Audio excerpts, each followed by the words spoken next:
Oh, have we been recording? This has been sneakily going hit out. record. Bloody hell. Good job. And I we're hit done. record All then, right, innit? thanks for. Yeah. You didn't say anything that is convicting, so it's all No, right. no. But I did say it with conviction. Oh, And nice. that's what counts. Nice. Snip So this it. is episode 2. So at least we've made it this far. That Yep. obviously the people heard episode 1, hopefully, which is how we met in our first ever conversation. So this is our second ever conversation. Is this the intro? Sorry, because That's I mean, yeah. We yeah. don't really have an intro. It's just like I feel like we should have said hello or something. I did technically say hello. Welcome to You the podcast. did technically say hello. I Yeah. can say it again. Welcome to the podcast, everybody. Welcome, so they feel doubly welcomed. Yeah, just so they know that we know that they're there. Yeah, I more think of a- they is, is a stretch, to be honest. It's so Grandma knows we're talking to her directly. There we go. But yeah, Brilliant. I mean, so at least this far we've made it. I haven't made the It story was like of Yoda, how... that was. I was, yeah. Like, where am I going with this? At least this far, we have made it. At least I haven't said anything like the story of my end of the whole Drum Electric name. At least I haven't said anything that means that you now secretly hate me and that we're still here recording. Yeah. Well, it's just keep your enemies closer and all that. That's it. This whole time, at the back of my head, I'm just thinking, what's he going to say? Yeah. What can I do? How can I use this against him? Well, the good thing is it's being recorded, so we can watch this back as much as we want. Yeah. Does this will go in court as well? Actually, I've got there's a car park company trying to take me. Well, they haven't tried What? yet to take me to court. I tried to pay for my parking in Yeah. London about 6 months ago, and it didn't work. Basically, I don't think the signal was bad, and I've had like loads of letters. Basically, the one I had eventually was this company called something bailiffs, and you go like pretty scary. And then at the bottom of the letter it says this case is not subject to bailiffs. I was like. Okay. Is that like the TV license people that are like, we're going to hunt you down and find you? We're not actually going to hunt you down and find you. yeah. It's like, okay. So, but anyway, but it does say that they could try and go like to small claims court. Interesting. Is But that... I refused to pay it out of principle. I was like, no, you're not having 100 quid off me because I tried to pay. So Yeah, I did what I could. This is a two-way did what I street. could, and I thought it had gone through. Anyway, There was a video that I saw ages ago, which is again one of those classic internet videos where you're like, this person is a lawyer. It's like, are you though? But it was on like where it's a PCN, and then there's the other one. Only Yeah. one of them has a legal standing. yeah. And it's not the PCN one, I think. That's it. Because it's when it's a council owned car park, you have to pay it. That's If it's a private company, obviously you pay it, but I'm I had it before and they did the same thing, loads of letters, and it did disappear. So I'm hoping that happens to this one. Otherwise, my gonna parking in caveat this. London would have been even more expensive than usual. I'll caveat this by saying this is not legal advice. Yeah. Please do not follow what we're saying. Like there's somebody there going, oh yeah, I'll write this down. I'll use this this. is good. This is good legal advice I've logged in for. I'm gonna park for free everywhere. But yeah, but that's what he said. He was like, they just stopped sending letters, and I was like, that's one of those things where I do and I really don't want to try that because I'll get that wrong. I didn't want to do it, but I equally was like, But here we are. I'm not giving you 100 quid. It's not happening. So Maybe where there does are. that leave us? They're listener number 5. Maybe. They're like, I'm glad he's recorded this. Maybe. The next letter is going to be more serious. We established last week after we stopped recording that I knew who all 5 likes on my last YouTube video were. One of which was me. It was everybody. me, actually. 2 of them were my mate on 2 different accounts. One of them was you. In fact, so maybe there was one that I don't know. There you go. There's still a chance. I might now log into my other account and like it, and then never say anything. But just know. Well, that video's absolutely soared over the weekend with 8 views. Hey! Yeah. It's quite hard work, isn't it? Really? It is. Yeah. Quite hard work. I like to think we'll look back at this in like 2 years' time and be like, yeah, you remember that time when we got 8 views? Well, today I got 9. Yeah. And now I'm famous. That, including the other 8. That's when I watched it back to check that the edit was right. I checked it back, see it was still on 8 views. It went to 9 views. I also liked it. Brilliant. So Well, what we talking today... about? Were we going to do the same thing? Today, we thought we would start with some kind of format which we have manufactured. As you can tell from the last strong 7.5 minutes of not on the right subject. Absolute rambling nonsense. Basically, we still don't have a name for this, which means Thief of Joy is still the That's front still runner, number one. which says a lot, says more about us than it does anything else. But basically, we thought that we should have some content ideas. Content creators having ideas. Yeah, it's That's crazy. basically all we have. So, as a format, when we start getting guests on, we thought we could ask them, the same questions to every guest, basically. I think that's sort of how this works. So, being that we predominantly got to be centering this around music, and we generally know musicians because they're the people that we sort of hang out with, I imagine that most guests will be musicians. There may be exceptions, who knows? We thought that there could be 4 questions that we always ask every guest. Okay, and the first one is, what is the best gig that you've ever done? I don't know if I have one, because I think... Can I tell you a secret? Go on. I don't think I have one either. Well, there's method to my madness. So I've had really good gigs, but I think it's more like I have not a standard, because that makes me sound really fancy, but like not a list either, because you don't have to tick the list. But what I'm saying is I have certain things that make a gig good. So like when there's a green room, or when I used to do like lots of theatre stuff, the best one was when there's multiple green rooms on multiple floors. And that means that there's a band room downstairs, but then I could go upstairs into my own empty green room for like half an hour and just recharge before a gig. Like stuff like that is incredible. And like an easy load in, I love that. Yeah. You don't have to load out through the crowd, love that. A stereo in-ear mix, which makes a huge difference. Very rare, that one, very rare. But that was a good one. Stuff like that. That's, that sort of makes a good gig rather than I've had gigs that are amazing, but that's what I'd say is a good gig. I've got 2 in mind for me. Go on. The first one is probably the kind of like nicest sort of higher level gig that I've done, which is when Ricky Call and the In Crowd, which is the band that I've played with the longest, we were invited to go and do a festival in Germany in somewhere called Gütersloh, and I've probably butchered the name of that. And it was a really nice, like festival kind of gig, few thousand people, and we just got like really well looked after. Pretty sure we got flown over actually. Nice. Yeah, we got flown over, and they picked us up from the airport in this like brand new Mercedes van, and then they took us to the really nice motorway services for some food, and then we got to the gig, and like they just sourced everything that we needed. That's amazing. I only had to take like cymbals and snare drum or something like that, and there was this beautiful, I think it was like a Gretsch kit, really nice, few grand's worth of Gretsch kit, and we got there, and I was like, oh, have you got the timbales? Because we used timbales, that man. And they were like, oh, timbales, we'll sort it. And then like 2 hours later, there was some really nice timbales on the stage. It was crazy. And they'd baked the band a cake with the name of the band on it. There was like a green room full of all these like little pick and mix sweets and things like that. They booked us into a really nice restaurant for dinner. We all had our own room and in a really nice hotel with great breakfast and all that stuff. And we played like 1 set straight through, sold a load of merch. Particularly more in Europe, they're more keen to hear music that they don't know. Whereas in the UK, the scene is very much like play something we know, I think, which is fine. Like, but it's nice when people are interested in something new. That was probably the most kind of like the best sort of kind of higher profile. Like, oh, this is a really nice way of doing gigs, kind of thing. That's probably the best thing that we did, and obviously got paid pretty well and all that stuff. And unfortunately, we haven't gone back, but I would have liked to. Yeah, it was very cool. The problem with that is that I have a theory in my head. It's my own problem and it's my own fault, where basically it's second time is always the worst. And that's because of like, you've done it the first time, you know what to expect, and therefore you go in with this like confidence. But the problem is, because it's only the second time, there's still things that could go wrong. But you've got the confidence from the first one, so it's just this like, every time I do something, I'm like, the first time was amazing. Yeah. But I just know I'm going to do it again. It's not going to be as good. And you know what to expect as well. But it's funny you say about having that in Germany, because I had a similar thing in Athens, like again, I think about 6 years ago, because again, we're apparently the same person. Because apparently we haven't made any progress in 6 years. Apparently we both peaked 6 years ago. Peaked at 22. Woo! But yeah, I flew out to... I had this like rock gig in Athens. Similar sort of thing. Except the venue wasn't as nice. It was kind of like a little club venue. Little bit dingy, but it was fine.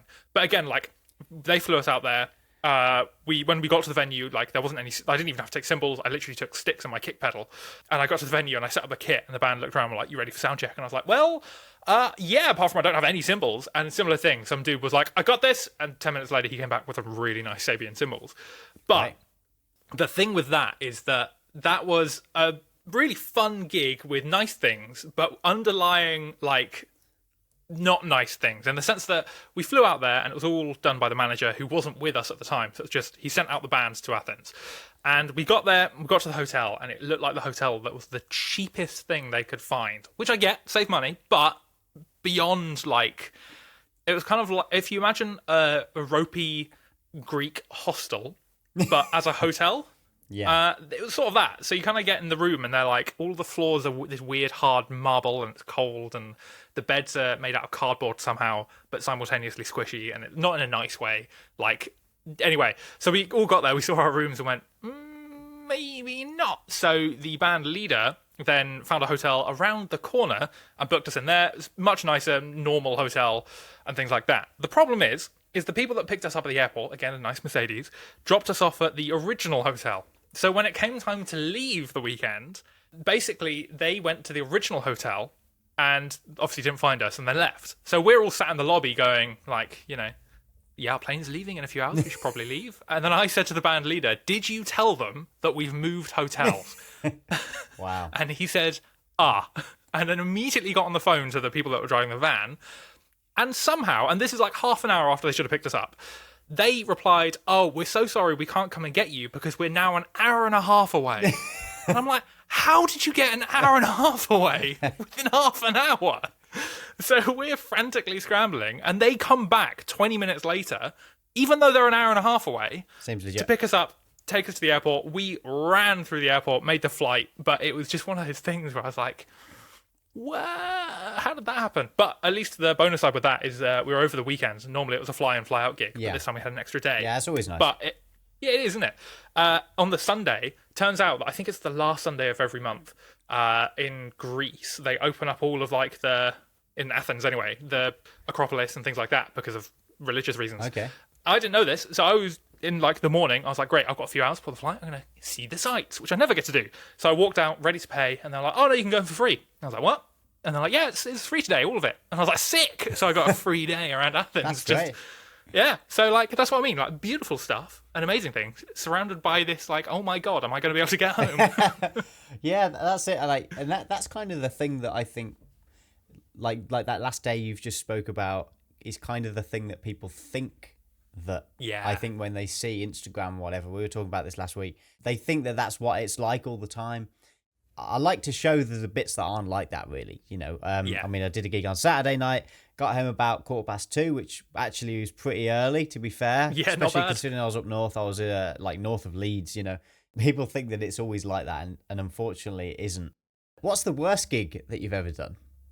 Where do I start? No, okay, I think I've actually written these down because I wanted to remember them. So I've had little things happen where I was playing in like a pub band years and years and years ago when I first started doing live stuff, and the spring on my bass drum beater snapped on the third song. That was fun. Wow. The only way I got around that was because I just happened to have like the double. It was the Iron Cobra. Oh, nice. The double kick pedal, and I had the double in the car. Oh, nice. I think I just had it. That was the only reason why I could finish that gig. Yeah. It was like 3 songs in. It was like, okay, Wow. I'm going to need 20 minutes. So I've had, that's like little stuff. Yeah. I'm going to go like 3, 2, 1, Brilliant. leading to the probably the worst one. The second one was, again, this is all of this seemed to happen right in the first like year of me being a professional musician, and I'm still here. So You're something still here went right. 2 months later. As an accountant. So the second Didn't one account for was that, did you? Oh, incredible! And that's the end of the podcast. I don't want you to have any success. But Not again! Not again! Hey, you're still here. So I said I didn't. So the second one I did was I was actually depping for a friend now that I've worked with for like a decade now, and he's one of my closest friends. But I actually depped for him on bass, and it was this tribute show in like the O2 Arena. So I was like, oh my god, yeah, I'll do this. Wow. It's been like 6 months. Yeah, it was the the venue inside the O2 that was a bowling alley. So it was quite cool, but it wasn't like the O2. But we still got to load in the O2. But, you know, I'll take it. Like that on Instagram. Exactly. I played the O2, ... I've got one of those where I played the foyer of Symphony Hall. There you go. I played the foyer, ... No, I played the Symphony Hall, ... But yeah, it's one of those ego gigs. Yeah. But yeah, so we did that, and like the actual gig itself was amazing. Like the green room was incredible. They like laid out this platter of food of like all the stuff they cook in the kitchen there. So all like the burgers, That's the place and to chicken cook it. and stuff like that. Yeah. So I've heard. So and like they gave us our own like private bowling alley. So it was like Amazing.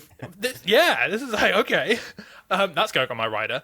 And basically the bass, and I know the guy that some people who know me in the gigs that I've done, and especially the person that I'm talking about, they'll know exactly what the situation is. But basically the bass that they gave me to use, because I used their stuff, was a Gibson Grabber, which is this like incredibly rare bass that's really expensive and it's beautiful. And I was holding it like, oh my God, this is a relic basically. Anyway, we played the gig. I was playing with a pick because it's rock stuff, and essentially like just under my nail, I like, warning for anybody who's a little bit squeamish, but I like caught the skin and it started bleeding just on the top of my like index finger. Wow. So it meant that every time I strummed, where I was pressing on the finger, it was then pushing out blood essentially onto the strings and the pickup of this Gibson Grabber that's really rare and really expensive and you can't buy them anymore. and this was like 3 songs towards the end. And I've got GoPro footage of me doing it, where I'll turn around and I'd like lick my hands to try and stop the bleeding. If anyone gets a cut on their hand, don't do that. What you want to do is actually press on it until it dries, and it creates a seal. Didn't do that. Should have done that. But anyway, I ended the gig, and I was like, oh my God, I've ruined these strings. So I went back into the green room, and I took off all the strings, and I put new ones on, and I tried to cut them, and I sent Aiden is his name, Aiden a message being like, I'm so sorry that I've done this. I've replaced the strings, I'll pay for new ones, and it was so far and completely fine. And he's a really, really nice guy, and they were in the middle of moving house at the time, so I don't know if he was just like, and like I said, I still gig with him now, and we're hopefully seeing Dream Theater in a few months, Really? and like all this, yeah. So I didn't like piss him off too much. But that was number 2 there, where it was just like amazing surrounding, but I was just terrified. And I don't know if that's worst gig, but that was like, what have I done? I've already ruined my career before it started. Didn't, but there you go. Didn't the worst didn't one. Have a no. Yeah, and that's why I'm podcasting. The worst gig. And again, like in the grand scheme of things, these aren't that bad. But the ones that come to memory anyway was where we did a gig in Brighton, again, in the first like year of me playing. I don't know what's going on, but did a gig in Brighton, and it was this like, again, it was a rock band. I was actually playing drums at that time.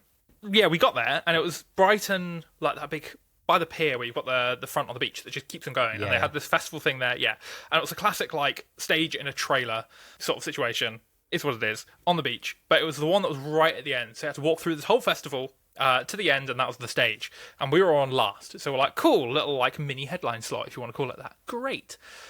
It was sunny when we got there, and then it really, really wasn't sunny when we finished. And basically, as we were standing watching the band play, knowing that we were on last, like scoping it out, like, cool, what kit do they have? What gear do they have? Where do we need to put things? Got greyer and greyer weather-wise, and people, like, the festival was just wrapping up. They were just done. Like, they were packing up the equipment, people were leaving. It wasn't even that late. It was like 4 p.m. But yeah, it was kind of a bit weird, where it was starting to get just empty. And like the stage didn't have that many people in front of it, and then there was really not that many. And so the last band finished, and then sort of nothing really happened. Everyone sort of just like walked away, like the band like loosely came off stage, and we're like, okay, cool, our time to go. So we went to the back of the stage, and there was I think sound engineer who was running that stage in high vis, and he had a big list. And we were like, cool, we're the band on next. And he just kind of just gave us a blank look of, who? And we're like, we're this band. And he looked at his list and I was like, no, can't see you. I'm done for the day now. I'm packing up. Wow. And we're like, no, we're definitely his booking. And basically what had happened was that his list was printed, but he didn't turn over the page where we were the only band on the back side of the page. So he just didn't look. And so he just packed up, and we were like, okay. And the weather was bad and everyone packed up and there was no one really there. So we were like, do you just want to go home? And so we just were like, yeah, all right, we just go home. Wow. We didn't play that gig. Yeah, I mean, I guess that is the worst if the gig didn't happen. Do you know what I mean? Yeah. Is it the worst gig if the gig didn't exist? I don't know. I'm playing it. Or is it just I'm the playing worst? a terrible gig right now. I'm not heartbroken. I'm not heartbroken. Wow, It's fine. that's great. Well, my Is it great though? I mean, yeah. I'll tell you what I'm gonna do. I'm gonna stop and start my camera, which has a half an hour record limit. Oh yeah, I nailed the end of that. Good Yeah, job. I'm gonna do Good job, that, mate. and then I'll tell mine. To the people. This Straight is into your out. story. I'm gonna slightly adjust my microphone, which I may have started with too low anyway. Oh, there you go. Oh, hello. We're gonna have to put a vocal rider on this now. Little glimpse of the old Carlitos. Oh, is that a cold? Carlitos Way with Al Pacino. That sounds like a cereal. No. Carlitos Way was a sort of a spiritual successor to Scarface. As the same as this podcast, a spiritual success. This is a Scarface. Specifically. Drum face. I think spiritual success, that's another name. Wrong crowd. Thief of face. Anyway, so my worst gig ever was actually, I've always described it as the worst day of my life, to be honest. Oh yeah, you said last week. Yeah, which sounds strong until I explain. So we had a gig. This was again Ricky Calling the In Crowd. I'd not long joined the band, probably even 6 weeks. And basically what had happened is I'd been asked to dep with that band. And then they, after about a month and a half, they said, actually, would you like to join? So I joined. So I was, very new, and it was the first kind of band that were gigging regularly, like really regularly, that I'd played in. I mean, we probably did 80 or 90 gigs in 2018, Wow. like at the peak, like we were doing a lot of stuff, so we were out all the time. We had a gig in Doncaster, a place called the Little Theatre. I love how northern people say Doncaster. Doncaster. Doncaster. Anyway, Doncaster. in Doncaster. Yeah, or Doncaster, which I've heard as well. Anyway, sorry. Yeah, and that's the end of the story. No. Worst day of my life. The right only now. fact I know about Doncaster is it's where Jeremy Clarkson's from. Is it? I think so. I didn't know that. I'm He's pretty not very sure it northern. is. No. You carry on. I'm going to Google it. I think he is from there. I'd agreed to take the keyboard player with me, Nigel, and he was going to come to my house and we were going to go to the gig. And He is from Doncaster. he was Jeremy from Clarkson. Doncaster. Look Carry at that. That was a fact now. Now we can win one of those awards for factual podcasts. Yes. Anyway, sorry, your take. Yep. Yep. So normal day, it was like a Saturday or whatever. And I went down to the drum shop where I used to work on the morning. I drove down and went to see the people I used to work with, whatever, have a cup of tea in the shop and maybe buy some stuff. When I was there, I started feeling a little bit rough. And I was like, this isn't good. And I left. I kind of quickly said my goodbyes and started driving home. Got about half a mile up the road, pulled over. Oh my God. And I was sick. And it was like, oh God. Anyway, drove home. And I started feeling really rough. I think I even got into bed, if I remember. And it was like, a couple of hours before Nigel was going to appear. And I was, going to drive us up to Doncaster. I was thinking, like, this is really not good. I text Nigel and I was like, there's no way I can drive. I just don't feel very well. So Nigel agrees to drive, no problem. He arrives, we load his car, start driving to Doncaster. Get to about Solihull, which is probably 15 miles. Have to pull over again. Been sick again in a lay-by. Oh my God. Get probably another 40, 50 miles. Same thing happens. Have to pull over. And then we get to the gig and I'm just like this kind of grey colour. And, we're going to be playing in this theatre under quite old lights, park hands, the hot ones, for those who don't know. And we wear suits, we wear full suits. So the guys give me a hand in with the gear and kind of help me half set the kit up. I do my best. And also with that band, the thing is that it's a really high energy set. I'll do all the stick tricks and I'll do all that kind of stuff. It's really over the top kind of, showmanship stuff. It's like it's the most full on set that I do basically and have ever done. Oh my God. And it's everybody's like giving it some basically.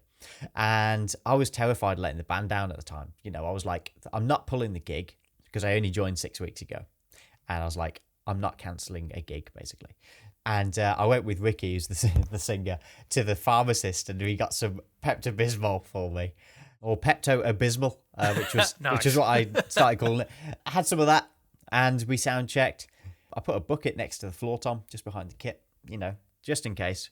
Yeah, on a theatre stage. On a theatre stage, it's the norm. And we go on stage, and there were 12 people in the audience. Oh no! And I was just like, oh god. How big was the theatre? About 100 people. Ooh, so you could really tell there were 12 people. Yeah, I mean, it would have to be pretty small for you to think, oh yeah, this is full great. Crowd. Yeah. Sold out. And 12 people, yeah. And we were doing 2:45s with a break. And by this point, I was feeling like a little better. Like I was no longer being violently sick. Great. So anyway, did the gig. Obviously, much lower energy than normal, but got through it. And the worst thing was that when I left my house, I'd worked out that I was going to be out the house for I think it was 13 hours until I got home. And knowing that was going to be a late 13 hours, it was killing me. We finished the gig, we packed down. We work out that we've obviously lost money on this gig. I think we might have pocketed 20 quid each. And that's impressive for 12 people. Yeah. And it cost us however much in fuel. So immediately give the 20 quid to Nigel for, or whatever.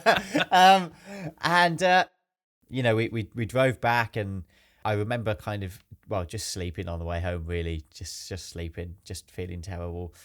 But whenever I think back to that gig, I just don't think I could do it again. Yeah. It was horrendous. And yeah, I don't know how I got through it, to be honest, because it's like whenever I've been ill since, I've always thought, can I go and do a Ricky Cool gig now? It's a weird one, because it's like when you walk on stage, because I've done that before, and again, similar thing where I've never been able to do it again. If I'm ill, I'll then get a dep in. I'm like, no, I'm out. But it's like doing it when you are, it's almost, I don't know how to describe it, because you walk on stage and this just is whatever's gonna happen is gonna happen. Yeah. But you just make it through, and then the rest of the time, like you've been saying, is the worst day of your life. Yeah, I mean, you almost go on autopilot. It's like if you can kind of mentally detach yourself from yourself and just do the thing and not think about it. Yeah.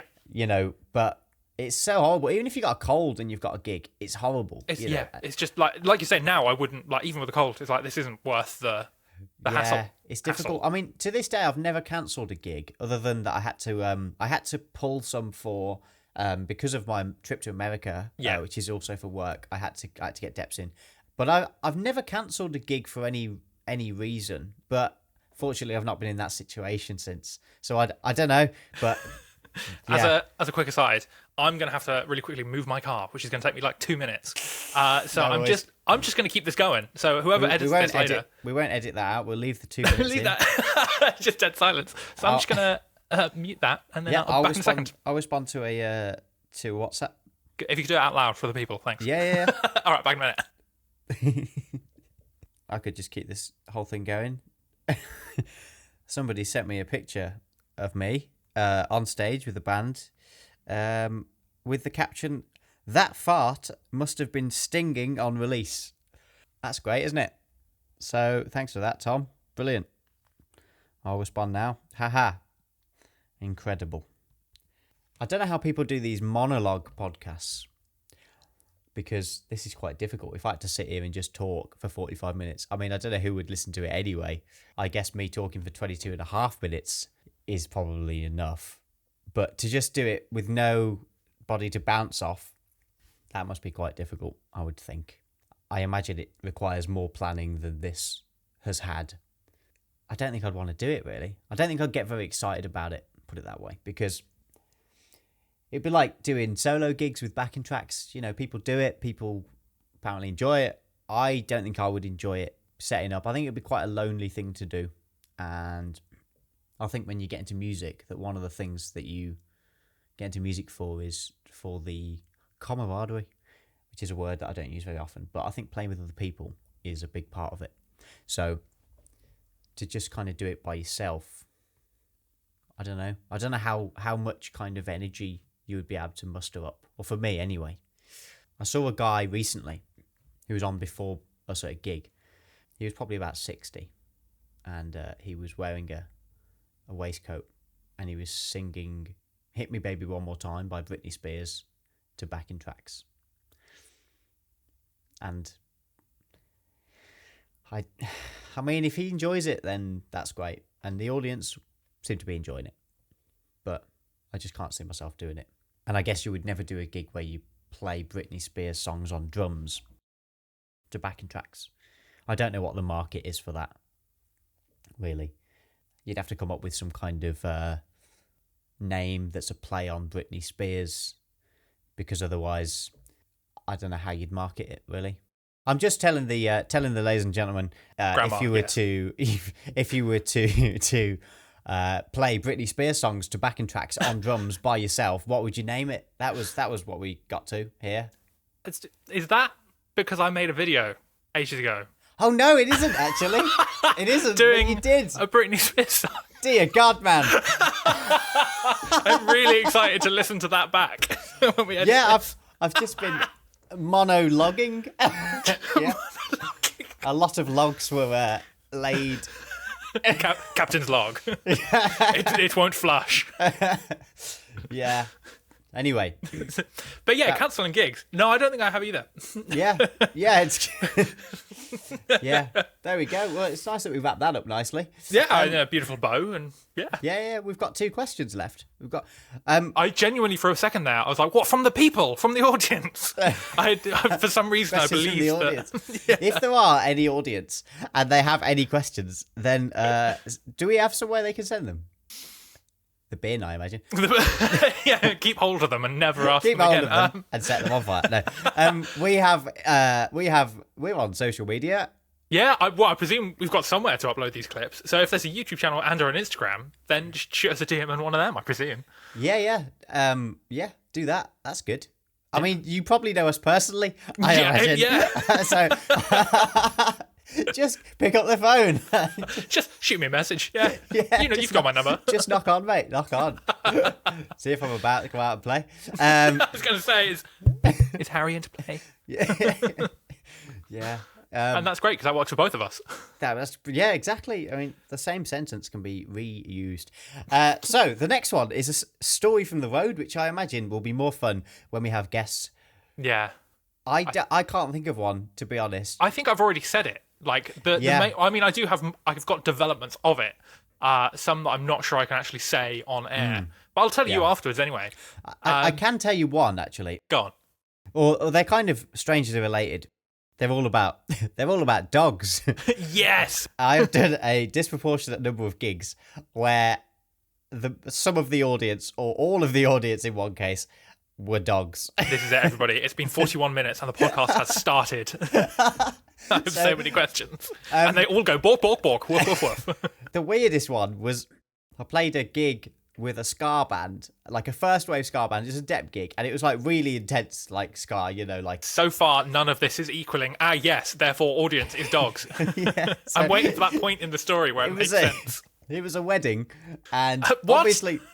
It was one of those, where obviously the bride and groom book their band. I'm just checking. The bride and groom are human beings, yes? Yeah, okay. Yeah, they were human beings. Right. There was no funny business. Well, they might have been funny business. I don't know, but not in that sense, as far as I'm aware. So it was where they book a band that they like, which is fine because it's their day. But quite often they probably would have been better off booking a band that does weddings. Do you know what I mean? Because that's like one of those things where the bride and groom are like, we love this band, but nobody else does. Nobody else cares about bad manners, But anyway, so it was a great band, like really good fun, lovely people, and I think I did. Maybe I did a rehearsal even. I don't know. I can't remember. But basically, because it was in a big gazebo, and the food which is served while we were on is in a different gazebo. Love that. Nobody was interested in the musical stylings of the specials when there was a lovely hog roast going on. At one point we were just playing to a German Shepherd that was just wandering around the gazebo. Confused, I imagine. I think that's my dream gig. Yeah, and it was just kind of one of those moments where you just look down, and you played your one drop, really fast, sort of, Sorry, is that a one drop? That was a one drop, yeah. Learn your groove. It's like I was there. It's like I was the German Shepherd. And by a German Shepherd, I do mean a dog, by the way. Not a German Shepherd. There wasn't a bloke called Hans who had a load of sheep or whatever. This wasn't the good to slow gig. Anyway, so yeah, just a dog wandering about, and there was another one that I did, which was with Vicky Cool actually. This was years ago, and I think it was quite close to my house. It was like one of these kind of little village, fate kind of days. Nice, yeah. But it was like one of those where you play on the back of a lorry, not while it's moving, like you play with the side of the lorry open, not the back. And they've looked at the list to check that you're playing. They've checked that we're playing and everything. And we went on and, we'd had to change into our suits, probably in the back of the car or in like a public convenience of some kind, which is often the case. Probably all at the same time, which is also often the case. And it started a bit like your gig, inviting. It started looking a little bit like it was going to rain.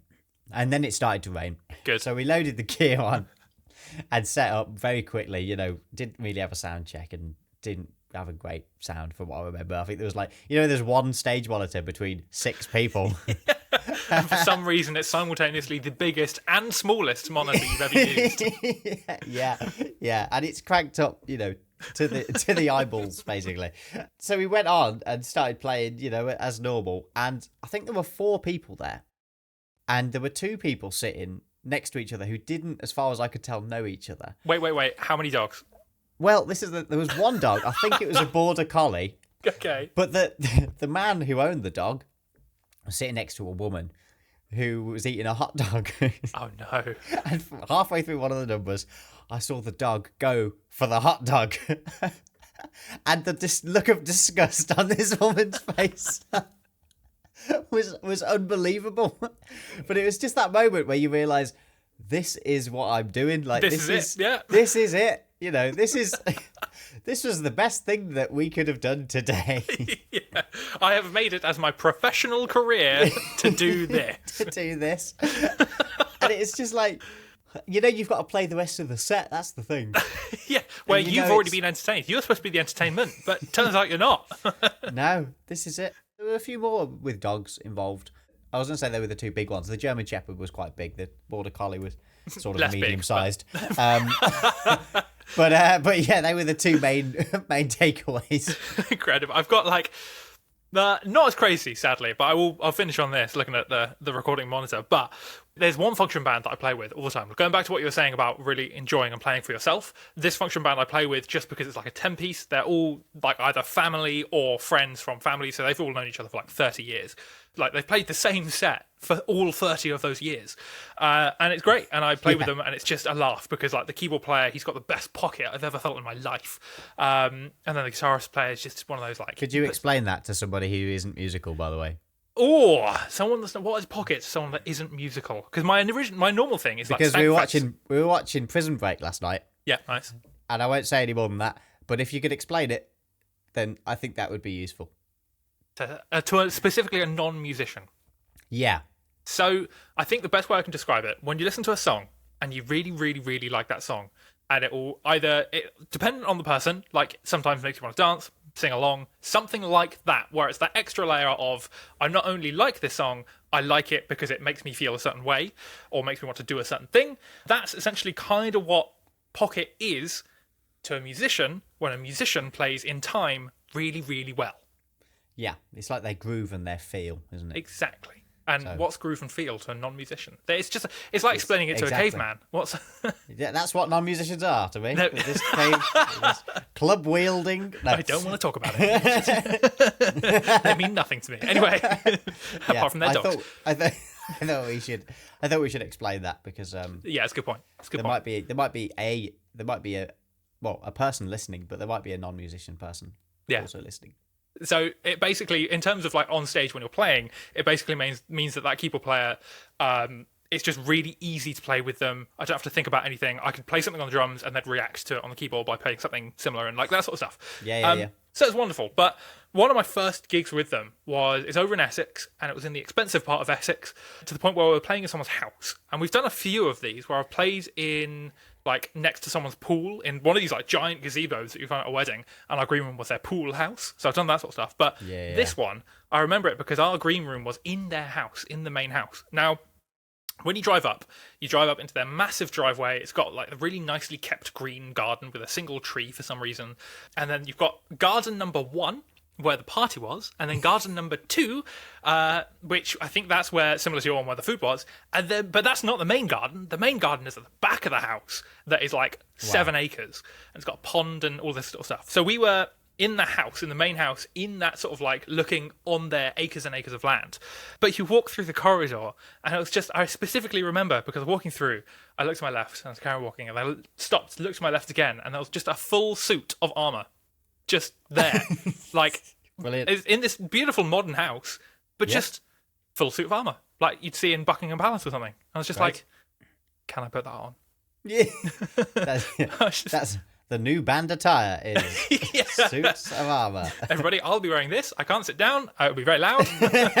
But the decision has been made. You get a cocktail kit, which is a drum kit that you can stand up and play. And then wear a suit of armour. And all you can hear is crunching metal. Yeah. Well, to be honest, when I play, that's pretty much all you can hear anyways. If it's anything like your scar, I mean. Yeah. We should probably wrap it up. But Probably what wrap were it your... up. Did you say you had... Keep them keen. Oh, yeah. After 50 minutes of nonsense. Yeah. And Britney Spears, apparently, monologuing. That was... We might want to cut that out. I don't know. I mean, we'll see. Maybe that's just my special podcast. We might want to cut everything else out and just keep that. This is all relevant. Like when there's a cake that hasn't been cut yet and you cut a little slice and then you're like the wedding that's cakes, for you guys? And then you take the rest of the cake. Every time. They hate it at weddings. I don't know why. They hate it. Yeah. I just Sometimes the cake's there. They're in tears. I hate this. No? Okay. We'll cut that as well. Yeah. Did you have we won't answer them now, but did you have more questions? Or were they there? There was Worst one case, best more, case? which was unique advice. Oh, well, we'll save that for next time. We'll save that for next time. No unique advice today. They can't wait for that. They can't wait to hear the advice of these two. It's going to be, we'll find like the most popular advice given. Yeah. Just unique. Just in the pictures of our sentence. faces on Google Images when you search for the word advice. Just don't do what we have done to this point. If you're feeling ill, don't do the gig. Yeah. Well, So okay, so we will do another one of these at some point. Maybe. And You'll know as much as we know. yeah, and if you want to write in, we probably will have a name by the time this goes out. Actually, forget that because we will have to have a name, otherwise it won't make sense. Don't write in with names, suggestions. I like to think at this point we don't know the name, but they do. So technically, they know more than us. Yeah, they know right more now, than us. Listening That's now. madness, isn't it? Ooh. Another Scar band there. No, is it? It is, isn't it? What, Yeah. Madness? No, it is, isn't it? Is Madness Scar? I don't know. Is Madness Scar? That's what we'll leave. We'll leave that with Is the listeners. Madness Scar? Name There of you the go. That's the episode. question. People are like, yes. What are you talking about? Or no. I think it is, isn't it? Anyway. Bye, everybody. I'll see you whenever the next one is, people.